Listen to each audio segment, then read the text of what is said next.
so I'll be introducing the next speaker. I personally like her, and I'm going to be reading her bio. And so she's a former game producer, planning manager, in charge of managing the bidding process of Virtuos Studios across Europe and North America. She has worked on 2 AAA titles and led over 100 project bids, aligning production strategy with client needs from pitch to kickoff.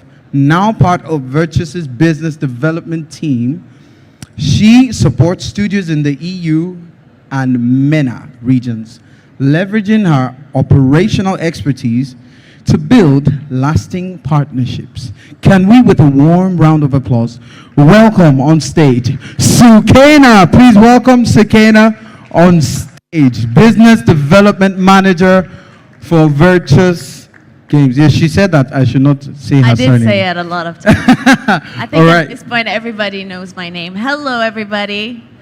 Hello. Thank you for answering me back, because I know you're tired, because I am. You've listened to a lot of talks. Some of it was informative, but I'm sure that your brain is overloaded right now. And I'm coming here to speak at you again. So bear with me while we go through this topic. And I think it's an important topic. And I hope you learn a lot from it. Or, not a lot. So I'm here to talk about my experience as a professional in the co-development sphere. And you probably don't know what co-development is or who I am. So I'm just going to start by introducing myself very quickly, if you can move on to the next slide.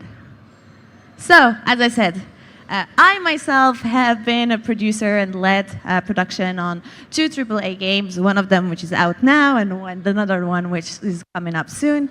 I don't know if you've ever played RuneScape, but the newest Dragon's Wild, I was on it.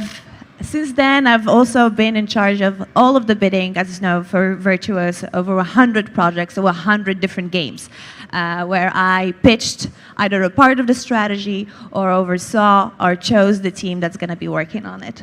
And as well, like Teddy and Chris, to continue the joke, I really like jollof rice since yesterday. It did hurt my stomach, but I survived. But it's very, very good. So what is Virtuos, you ask me? We're one of the world's largest game development companies. We have studios across Asia, Europe, and North America. We are specializing, as I said, in co-development, and we've worked on most of the games that you've heard about. Our latest release that's been done majorly by us was Oblivion Remastered. Maybe you've played it recently, and I hope you did enjoy it. But we've worked on Call of Duty franchise, Horizon Zero Dawn, on Final Fantasy, all kinds of games. Honestly, like 2K, NBA 2K, Topspin. The names are endless. If you move on to the next slide, I think you'll see why. So we have 25 studios across the world, around 4,200 people, and we've worked on over 900 games since Virtuos started, which was around 20 years ago, in 2014. So, as I said, we've seen a lot of production, we've seen a lot of ecosystems, and I have personally seen quite a bit of the challenges that happen throughout different games. I don't know who's showing to me their WhatsApp, but very interesting. So, why Nigeria, and why now? I think this is a question I'm asking myself and asking you. I've heard quite a lot of things about why Nigeria is the next place for video games. You have youthful people, you're tech savvy, and I've seen it. You speak very good English, which is a very big plus when you're working with studios abroad. You have a cultural strength in film, music, you have stories, you're rich in stories. Just coming into here, I hear a lot names of tribes, names, etc. And I see the willingness, and as an African myself, I'm Moroccan, raised in Morocco, born in Morocco. I did not know that there was a future for me in video games. I've never seen people like me, I've never heard of people like me, until one day I was playing a game which is called Prince of Persia. I don't know if you know it. And then I saw Ubisoft Casablanca, and I'm from Casablanca. And I was so inspired. The first time, I'm like, we have a game studio here in Morocco? Like, how did this happen? There's people like me. So, it took a few years for me to even of myself as a gamer because all the games that I played were games that were stolen and I didn't buy because there was no distribution, obviously. And I think it's the same here now. We have Steam, but go into black markets with the guy with the CDs and the plastic, and you pick the CD, and maybe you get a console because you have a relative that went to Europe or somewhere and he bought a console for you, and you've been begging for it for so. I didn't play Nintendo games because it was really hard to get, like the Super NES. My first console was PlayStation 1, and my first game was Silent Hill. I don't know if you've played Silent Hill, but that's not a very game-friendly. I was 6. I needed therapy. But as I said, this is something that's dear to my heart, that I think is important. And whatever bit of knowledge I have about the industry and working in it, and I have been and it wasn't an accident that I ended up where I am, to be honest. It's like very craftful. I was thinking about how can I understand this industry more? How can I get the max of knowledge? And this is why I ended up in the co-development side of it.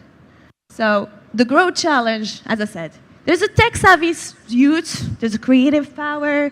You guys are in a strategic time zone, and I don't think you realize how important that is, that you are 1 hour away from Europe. That makes it so much easier for collaboration compared to Asia and a lot of other countries.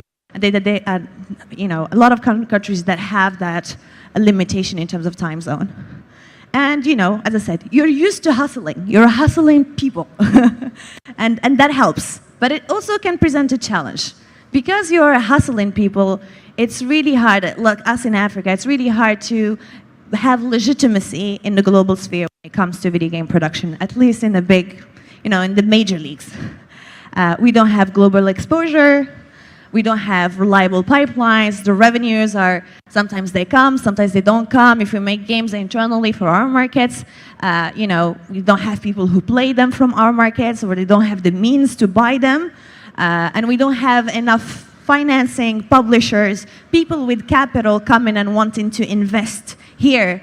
Because, to invest in Africa, you really need to want to suffer a bit as a financier. Because, you're building everything from scratch. And you don't know if you're going to get a return. So you really need to do it. You're not going to do it for business reason necessarily. Maybe if you have a lot of money and you're 10 years from now, I'm going to get a return on my investment. But if you do it now, it's because you care. Honestly. Which is why it's a bit hard to make a case for why other companies should come here and build in Africa. So we all have a collective responsibility on actually improving that visibility and making us a viable, having a seat on the table and being, legitimate in the seat that we're taking. That we are expert as much as them, talking about things that we know about. So, and as I said, that comes from large-scale project experience. It doesn't have to be large scale, but it does help because a lot of the games that actually make the most of money are large scale. So the top actually 90% of players, or of play-in time, is captured by a top 20 of games, unfortunately.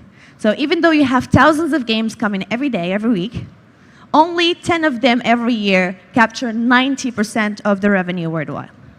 That means that yes, you can have a thriving ecosystem with small game and indie games, but you need that big title. You need that 1 or 2 titles that are going to be putting you at the front scene as an African continent, that we are, part of that ecosystem to make those billions or those millions of dollars. So what is co-development? As I said before, it's a collaborative process of making games together with other studios. It's structured, it's long-term. It's not like outsourcing. You don't just execute, as I said, working together. It's about shared goal. It can involve art, design, engineering, QA. I don't know if you know what QA is. Does anybody know? You know. Quality assurance. It's the people who test the game and play it to make sure that it runs, right? Because, a game is a technology, so even as an art, you need to make sure that it's not broken and that everything works well. So it's not just as I said, outsourcing, it's partnership. So we can move to the next slide if you want. Next slide. So what I'm trying to expose you to is how can Nigeria build its ecosystem? I do not have that answer. Nobody does. It is going to come through you doing and trying things. But what I want to expose you to is other models that have worked for other countries And as well, Nigeria has its own specificities. Africa all over has its own specificities, each part of Africa, and that's something I also want to answer from my own country, Morocco, and there's some willingness there. But I just want to expose you about how it happens in other countries, because even game veterans, people, professionals in the industry, don't necessarily know the history of how their ecosystem was built in their countries. So the first example I have is, if you can move on to the next slide, is Vietnam. And there was a huge flag there, and it's not showing there, but you can imagine it. So Vietnam is actually now one of the epicenters of what we talk about art co-development in video games. A lot of the art you see in video games actually come from Vietnam. And it started with 2D art and animation. They used to do art for animation, for anime, for example, for Japan. They used to do art for Disney, other clients there, and that's from there they started branching out to gaming, building studios that had their own talent houses. So they had schools within the studios to be able to bring that talent into specific, as I said, disciplines. And it started with 2D art, and then it moved to 3D art, and then through government investments and French and Asian partnerships, as well as some long-term collaboration, it grew. So now we have big studios like Sparks, like Glass Egg, like Topbox and VNG. Actually, Sparks and Glass Eggs were purchased by Virtuos at different decades. So one was purchased in 2005 or 6 or something like, no, not 5, 6, like 2015 or 16, and the other one was purchased around 2020. And they are like 1,000 people strong kind of studios. And so right now the ecosystem of video games has grown from 0 in like the 2000s to 500 million in 2024, a yearly gross revenue. So it's not the most robust ecosystem, but it is a model of growth that we see from emerging markets, for example. And the next one is, if you can move to the next one, please, is Colombia, which is a smaller, like you probably not have heard about it, but it's actually one of the growest right now ecosystems in terms of games. I don't know what happened, but something happened.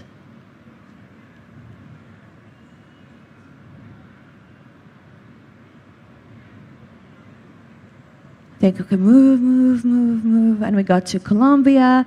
And what I was saying, that it started with smaller art and QA tasks, art QA being the easiest ones to start with usually for different countries, because the barriers of entry are very low. But to be honest, I would not necessarily recommend it for every place. But that's where you just, and then they expanded into gameplay, codev, and have their own IPs.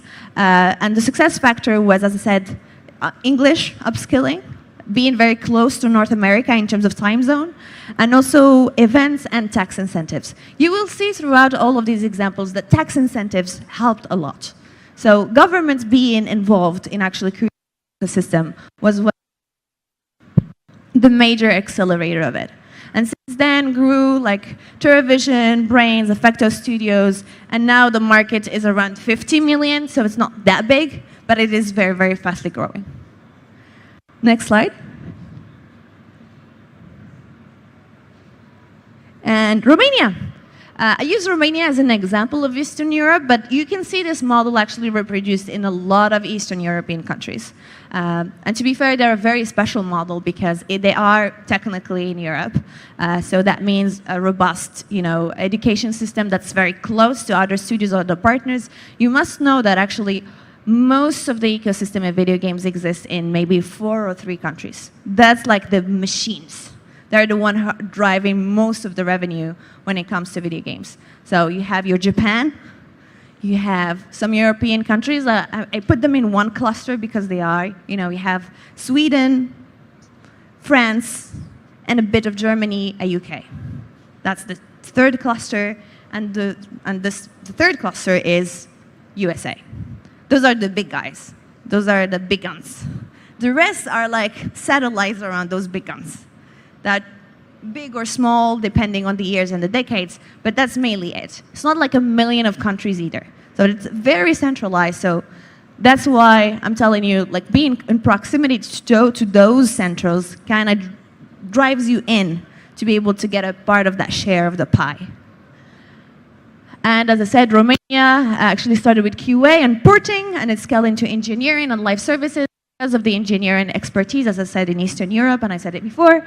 And the major partner, it was also driven mainly by the arrival of partners that wanted to invest in the country, namely Ubisoft and EA, so that they opened Ubisoft Romania and EA Romania, that spun out into being other studios that grew as well and made their own IPs.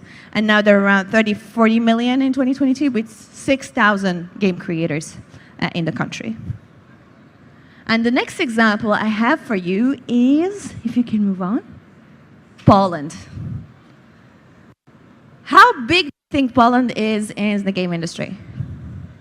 Yes. Very big? Very big? Yeah. Well, CD Projekt is one of the top 5 most valued companies in the video game sphere. They're in the top 5. And they were here since 2010s and early 2000s. That's when it started. A couple of decades and they become one of the major players. How did that start? It started from an ecosystem with few indie game developers that made some games that were profitable, but accelerated by other companies that had a background in co-development in localization. Do you know what localization is? Localization is basically translating games, for your market internally. So, for example, if you're in an Arabic country, you bring in your game, and it's not just about translating the text, but making sure that the things that need to be censored are censored, that need to be adapted are adapted. The UI can handle your language, for example, maybe the voices. So that's how they started for like global RPG leadership. And then they had some EU funding and university pipelines that led them into building very, very strong internal studios. And that's how CD Projekt started, actually. I don't know if you know the story, but they used to sell CDs, like stolen CDs, and they used to do localization, and that's how they got their first funding to actually make their own IP. And now they're 4 billion strong, one of the epicenters of video game creation with more than 10,000 creators. And the next example I'm going to give you is an even more surprising example because we didn't think about it in the mindset of co-development. But the next one is, if you can do it, please, is Montreal, Canada. When you think about games, you can't forget about Montreal. A lot of the studios come from there. A lot of the Assassin's Creed that you enjoy come from there. A lot of the big games that you know about are made in Montreal. But Montreal ecosystem was only created in 1997. It was one of the earliest ecosystems, actually. One of the success factors is, again, aggressive tax incentives. Again, with the tax incentives, you will see it in every country. I think it's one of the foundational things that help an ecosystem being built because it brings in, other talents and other studios that want to invest in the place. It lowers the cost. Strong university and the bilingualism because, as I said, and also Ubisoft coming. It was actually the thing that triggered, Ubisoft. Ubisoft that came and triggered the creation of that industry. So that's what a lot of countries in Africa right now, you see a lot of governments trying to bring in that first big player. Because they know if they bring in that first big player, then it's going to spin into talent. People are going to work for them, they're going to quit. They're going to open their own studio. They're going to bring in their own talent, and that's how it grows. It puts the seeds on the ground for things to grow much more easily. So now you have behavioral, you have iOS, and it's around 1 billion. Surprisingly enough, it's not as big as the Polish ecosystem. It's actually slightly bigger, and it's more recent. So as I said, the sky is the limit. We're not in Europe, unfortunately, so there's a lot of things that we have as a barrier of entry, as I said. The governmental issues, like tax incentives play a big role. We have the professionalization aspect. Like, as I said, you need to have the pipelines, have the codes, have the tools, come in with legitimacy. So how to gain that legitimacy? Part of it is, unfortunately, racism, to be honest. Part of it is real. because, as I said, we are used to bootlegging our way into industries, and we have the hustling culture, and we need to hustle and do things, etc., that we forget that actually that might not necessarily play against us. It's very important to get your foot in the door, but as I said, you need to project as a professionalism, a polish that feels like, oh, you're a partner worth listening to and bringing you in, and you're part of that conversation. So next slide, please, if you can. So, few lessons to learn from what I'm telling you. Start small, structured. As I said, a lot of these examples, if not all of them, have started with one thing. That one thing that they're good at. And then built from there. It could be, you have examples of Turkey that didn't start with development, for example, but started with mobile. They did mobile for other publishers. They built around that, built an expertise. Now they're a major player. As I said, you have examples like the Philippines and Vietnam that built around an art expertise, which, to be fair, is the lowest barrier of entry, but it's also the most difficult to compete in. But fortunately, you guys have a thing that other countries don't have, which is the cost structure. You are less costly by a big margin than a lot of the other countries, so you have something to compete against. If you're at the same quality, but as I said, that's the big asterisk, is you have to be at the same quality with a lower price, then you'll be the pick. But can you live on it? I think we'll see that later. Lesson 2 is build production discipline. So talent alone is not enough. It needs to be galvanized. It's like a diamond, it needs to be polished. And polish comes through structure, through tools and convention. You can't be working in the industry right now without knowing what Unreal is, or how to work on Unreal, for example, or how to do specific, what is Lumen, what is nanite, what is ray tracing, all those kind of tools that are within engines, etc. Like those terms, those technologies, if you don't know about them, you're shooting yourself in the foot. And good structure means repeat customer. If somebody works with you, even if they do props, as I said, if you even do like the tiny tags on a shirt, and you deliver on time, you deliver on quality, you're a good partner to work with, then they're gonna trust you more. Then you're gonna make the whole outfit. Then you're gonna make the character. And then you're gonna make the full scene. But as I said, reliability is better even than quality. So reliable, quality, then cost is usually the priority for studios generally if they wanna look for a partner. Next slide. Lesson 3, as I said, communicate across content. I'm gonna iterate it again, but I need you. How lucky it is that you're 1 hour away from Europe in terms of time zones. A lot of teams want to work with people that feel close to them and that they can communicate with. So if they can communicate with you more, that's a huge advantage. And as I said, the language is an advantage. You are very, very lucky people to, you're born speaking in English, a lot of you speak English. That like eases a lot than other countries, for example, like even China, one of the biggest hurdles for them, which is like a big game industry, but one of the thing that hinders partnership or collaboration is the fact that not everybody speaks English at that level, but you guys do. So, harness that for your advantage. And as I said, having shared tools, shared processes. Next lesson.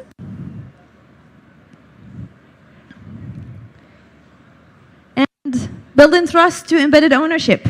Nobody, as I said, this is not about outsourcing, and I don't think you need to think about co-development as outsourcing because that makes it unsustainable. You don't want to be the guy that just makes the tags on the shirt and become at doing the tags on the shirt exactly as somebody says. What people want is a partner that thinks with them, that takes on their own challenges, that solves problems together, that comes in with a vision. So adopt, then improve on your client processes. You don't have to stop there. They don't know everything.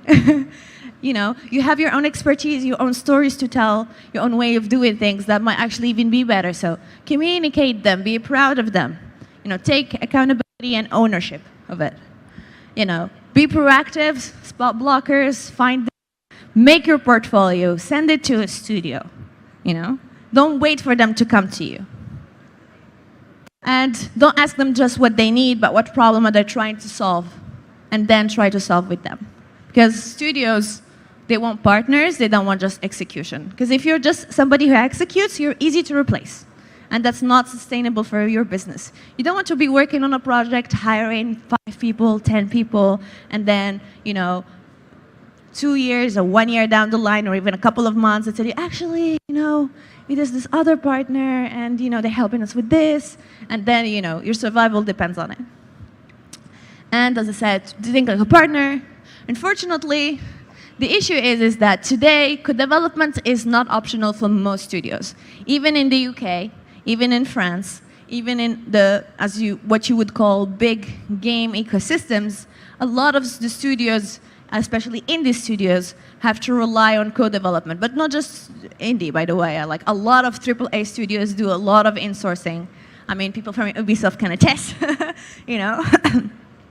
When you have trouble, you're gonna evangelize everybody around you to be able to help you make your game. So right now, to survive, very few studios have the luxury of relying only on their IP or their original IP. Most of them do both. They do co-development and they do creation on the side, which is an issue, a blessing and a curse, because now everybody's becoming a supplier and nobody's a client, which can be hard. So, as I said, the growth is not just about scaling. You want to learn, you want to grow, you want to get as much information from your client, to the next slide, to build your own, to become the client. And becoming the client means that you can build resiliency within your ecosystem. I work for you, you work for me, because I'm making my IP. We work for the other studio, we work together, we create a new thing, and that's how a robust ecosystem is built. It's not by being on one side or the other. I think my goal is I'm not coming here to preach about, Nigeria should become the next co-development hub in the region. That's not a sustainable model. But what I want to open you up to is that co-development exists. It's vital to survival of most studios everywhere. So you shouldn't try to build the wheel and reinvent the wheel as you are. Get the help you can from outside. Get that money flow, your cash flow, to be able to finance your original game. Get that knowledge, that talent. You find that people, maybe you have Nigerian people in the industry already that they want to come back, and bring in their own knowledge. So I want you to think about the ways you can capture that wealth, whether it's money or otherwise, to make your next game. And to create also financial structures around your ecosystem, like publishers, funding, etc. By being around that crowd, you will see how publishers make their decisions, who invests in whom. They will know you. They will see your name in credits. You'll gain in legitimacy. The next time they want to invest in a game, they'll invest in yours, because they know you have the track record to build it up. So, as I said, not the supplier-only path. We want an ecosystem growth path. Because the supplier-only path, there's some countries, as I said, like Vietnam and Philippines, that have fallen into that trap, where they're now seen as suppliers and not necessarily as builders. So, it's good for their sustainability in terms of money, but it's not good for their sustainability on the long term in terms of gaming ecosystem. Because one day, the next country becomes cheaper and better in quality, and it's going to become the new destination. So if Nigeria tomorrow builds their own 3D studios for art, and they become doing characters because they upscale, then you're cheaper, all the studios are going to come work with you. And that's good for the long term, but not look good on the long term, because you don't want to become replaceable. You want to be, sustainable on yourself. But it's a good place to start. So reinvent tools, teams, have your own original IPs, start publishing, funding, and leading projects internally in your system, build local value to attract global talent, so that people want to come to Nigeria here to actually work on your games as well. So the next slide.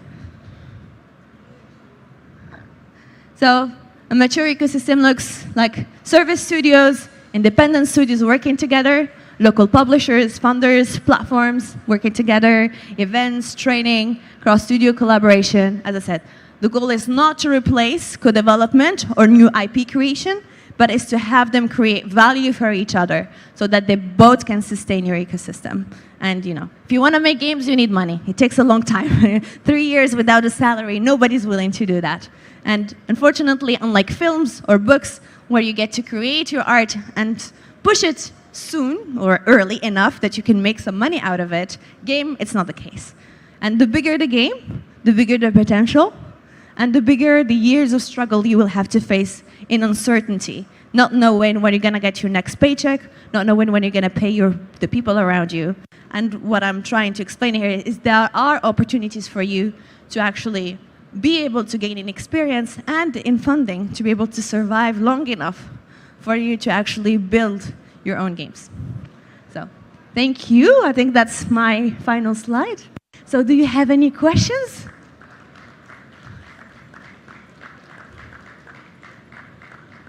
Any questions? Okay, we have someone with a question to the left. My bro, it's like you win a prize for question asking. Thank you. That was such an amazing session. Thank you so much. No worries. I hope I didn't bore you too much because I know it's no, not at all. It was actually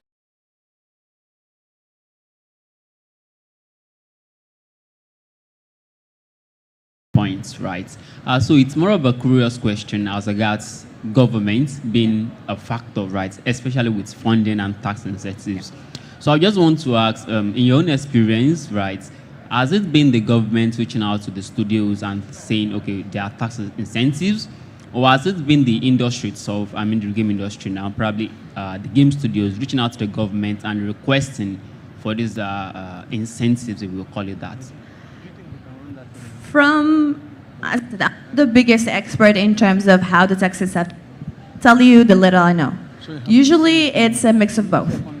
If I think about the example of Canada, for example, the tax incentives started first. Then Ubisoft came. For example, Morocco is trying to do the same right now. They have the tax incentive, but no studio is coming yet. But in other countries, it's been through militancy of local studios doing the convincing, building a case for why the government should care about video games that prompt them into action.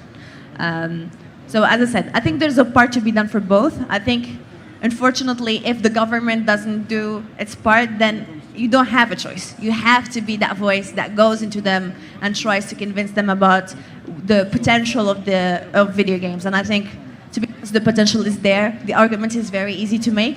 I think it's just a matter of having the right person hear it.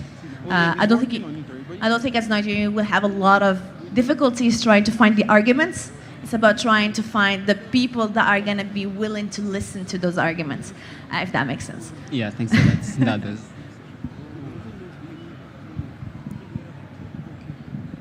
Do we have any more questions? Any questions? Don't be shy.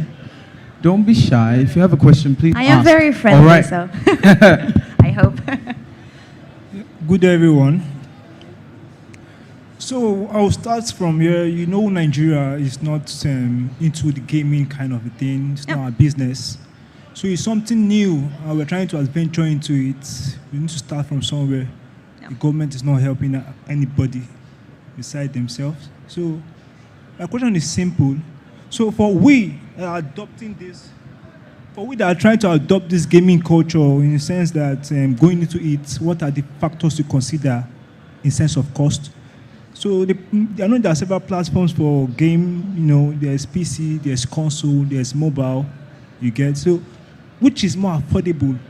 Because you said something last time which I noted. You said what are Nigerians good at? What are we Africans good at? When you go to Czech Republic, they are good in engines, and Philippines are good with art. We are good in, we don't share mutual interest in this country. Everybody has what they're interested in. Some people are interested in art. Yeah. Some people have skill, they learn a vocation, they have their handiwork, which they do. So you don't expect we to be channeled to one direction, to be into something. I think if we have something to portray, like want to show something in a game, we'll be like putting it in total, you understand? Having a bit of everything, not just the kind of arcade game where you have fight and all that stuff. Maybe, you understand, having a game that is compound, to put put a bit of everything. If it's music, the games have to like show light on songs that have been played in the past. If there's somebody that loves music and he wants to test his his knowledge in music. All right. Sorry. Are you done? Have you asked your I'm trying to question? just land my points now. Is it a point or it's a question? I'm trying to let Sushi can understand. I'm trying to land my point now. Do you understand? Just have a little bit of patience, please. So what I'm trying to say is that if you are trying to portray, we Nigerians here, portray something in gaming, what we'll be able to portray is a bit of everything because everyone has different interests. So the game have to have a compound, Yeah. you understand? A compound interest. I think I know what you're getting into, but I think my answer will be, So, it depends sorry, what you're selling sorry, please. Yeah, That's go ahead. one on the list. So now we imbibing it as our culture, taking it as a business for us Yeah. to try it up because we are trying to go into it. We start with very little, this capitalist economy, government is not helping. So we try to go into it with as little capital as we have to test if it will bring something gainful for us. So what I'm trying to say is that now we have the know-how, we go and acquire the knowledge on how to do the development of the software of the game, how we have good, good message, good kind of, we have something to portray. You understand? Now, what cost like? What do we look out for? The game running on PC, running on console, running on mobile, which is more affordable. You understand? That's Okay. I see your mic has gone off for reasons that are very, very alien to me. But I don't know if you got his question.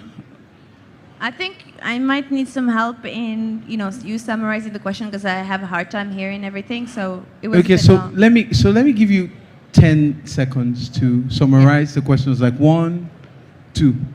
All right, Yeah. thank you. Oh, wow, what a miracle. The mic is back on. All right. okay. A quick summary. Now, we going into this gaming now. Yeah. Based on the cost, what are the guidelines? How will you guide us in how we will be able to achieve our aim without spending much?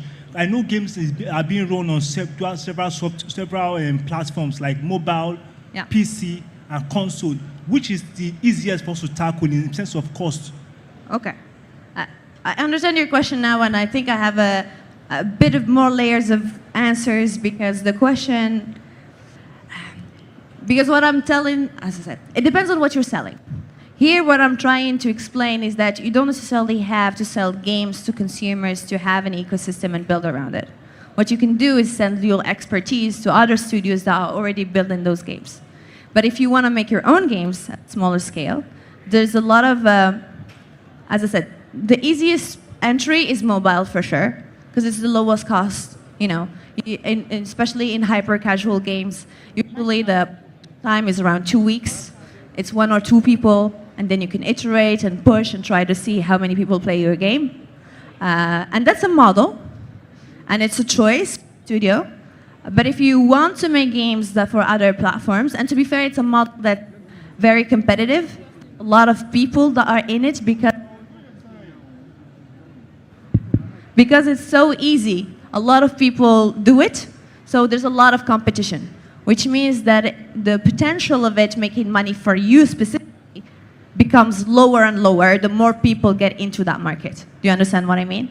So it's not sustainable, in my opinion, but that's a personal opinion for me, to have everybody go into the less costly part of the market.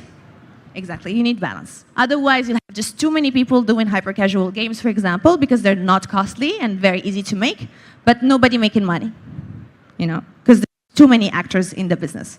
So you need to have, the whole spectrum if you want to be a mature ecosystem. So for Nigeria, my goal is like look forward down the line. So here, the story I'm trying to tell is, don't necessarily sell to people, sell to companies. Your expertise until you can sell to people your game. Just for a way for you to diversify the way you make money out of video games. Does that make sense? Yeah? All right, thank you so much, Soukayna. Do we have any other questions? Any other questions? Any other questions? I take that as no. Oh, come on, man. It's okay, it's okay. We'll All take right, that so- last minute question. One more question. Thank you very much. There's a mic just beside you. Yeah, good afternoon, everyone. Good afternoon. I just want to get some clarification. Yep. Yeah. So, based on your last point, Yep. that the ideal scenario for for the Nigerian game development scene right now Yeah. is that we should try to sell our expertise whenever we can. Yep. Yeah, okay. Now, going by that, I believe that one way we can do that right now is through code development, right? Yep. Okay, all right. Thank you. There's another question apparently. I'm happy you guys are engaged with this topic. All right. I came a bit late, but awesome presentation so far. Thank you. My question closely ties, to what he just said just now. You made a point that we shouldn't just depend on maybe trying to sell our services, Yeah. but also we should also try and build our own IP. Yes. Make a solid statement in the industry. In my own experience as a game developer, I started with the idea of wanting to build my own IP. Yeah. But quite quickly, I realized, I would need to be funded or some way to Yeah. earn a living. And I began to sell my skills or my services to clients. But I realized no time for my own personal project or to build my own IP. It's so true. how do I balance? How do you balance? Yeah, how do big companies balance this? The money box. That's how big companies manage. Whichever makes you the money right now is the one you go to. No, that's not what I meant to say. Because as I said, our company specializes, they chose their camp. They're like, we're not interested in doing original IP for now. It's not necessarily a forever, but we want to be very good at co-development. Some companies do the way around, where they're like, co-development is a survival strategy. As long as I make enough money to survive, then I'm going to use the max amount of time I have to make my own IP. Yeah, thank you.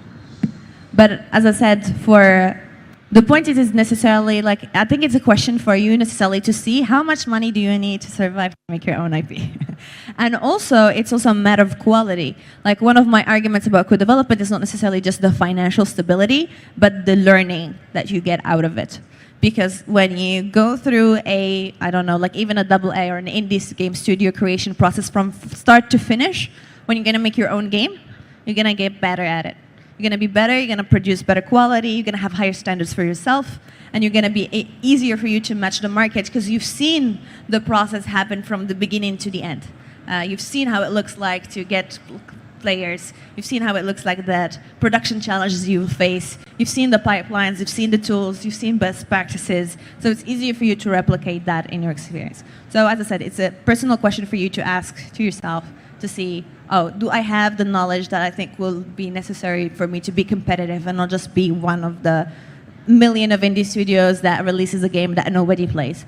And also, do I have enough money to survive? You have another question. Soukayna, would you like to take one more? It's okay. I'll be happy to take as many as required. All right. Final question. Final Thank you. question. If I were to be a game developer company right now, a studio, Yeah. how do I go about starting the code development journey? Where do we start? How do we start? How do we go about that? First thing is identifying your strength. The easiest thing that you can showcase your expertise in. Have you done everything? Are you a good artist? Can you do a portfolio in a couple of weeks?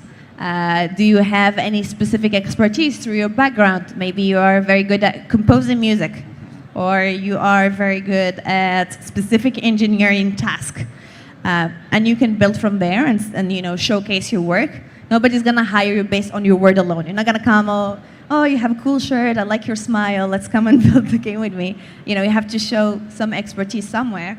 And the easier it is for your client to understand your specific expertise and what you bring that other people don't bring, it can also be your background. I know people who have services in, for example, helping companies or studios localize their game to it's not just as a translation I mean, but like what we call geolocalization, about adapting content to the sensibilities of a people. So bringing them, looking at seeing if there's any racial bias in the way the script was written, for example, or if there's any type of partnership specific to some type of music, or maybe they created a game in a universe that's African and they want somebody from there that will bring them the daily life.